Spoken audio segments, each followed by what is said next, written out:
Hey everyone, welcome back to another edition of Metcalf's Movie Journal. This is the show where I do quick reviews for the movies that I watch, give them a score out of 10, and then add them to my list. So let's see what movie I'm reviewing today.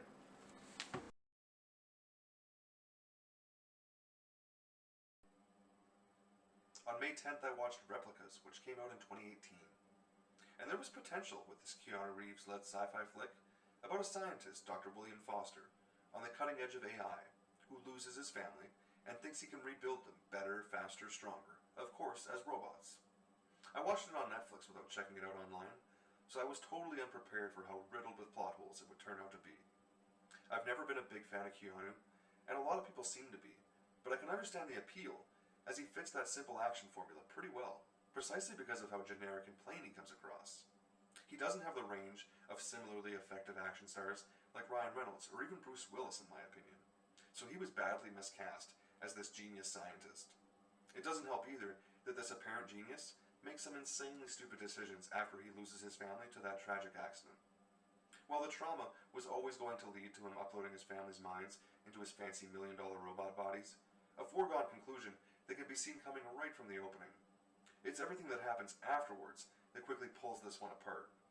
Without going into all the details of the plot, because I don't want to completely spoil everything, suffice it to say, he essentially disappears his family for 3 days while the upload takes place, which feels like a crazy man getting away with murdering his family. He does all this with the help of his faithful stand-in for Igor, Ed Whittle, played by Thomas Middleditch, who I liked plenty in Silicon Valley, but he, along with Reeves, feels out of place in this one. He takes the role of yes man to a stupid degree, going as far as literally helping his boss drag his dead children into his basement, to help with this sci-fi Frankenstein experiment. How anyone would so quickly go along with such a ridiculously unethical plan is beyond me, to the point that it probably would have been better if his character had weirdly been all in and chomping at the bit to do a human trial, because trying to make him into this voice of reason, all while he continually helps, only makes the stupidity of both characters that much more noticeable.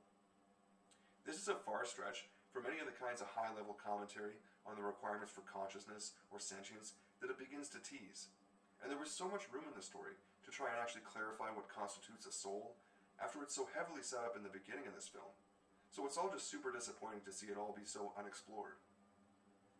It's made even more annoying for me since everything just magically works out in the end for Dr. Foster, when his character has really done nothing to deserve that kind of happy ending. Again, I don't want to ruin all the fine details, but Dr. Frankenstein didn't sail off into the sunset after creating his monster, and that never should have been the case here either. This one definitely had a lot of potential, and I'd say it's still worth watching, if only to see and judge for yourself. But be prepared for a lot of plot holes, some stilted acting, and a really unsatisfying ending. I ended up giving it a 4 out of 10, and it landed at number 1045 on my list, putting it right here, in between The Equalizer 2 and Universal Soldier. And as always, thanks for watching. Hey everyone, thanks for watching another edition of Metcalf's Movie Journal. Be sure to click like and subscribe for new videos every week. And if you have a movie that you really want me to watch, be sure to drop me a comment.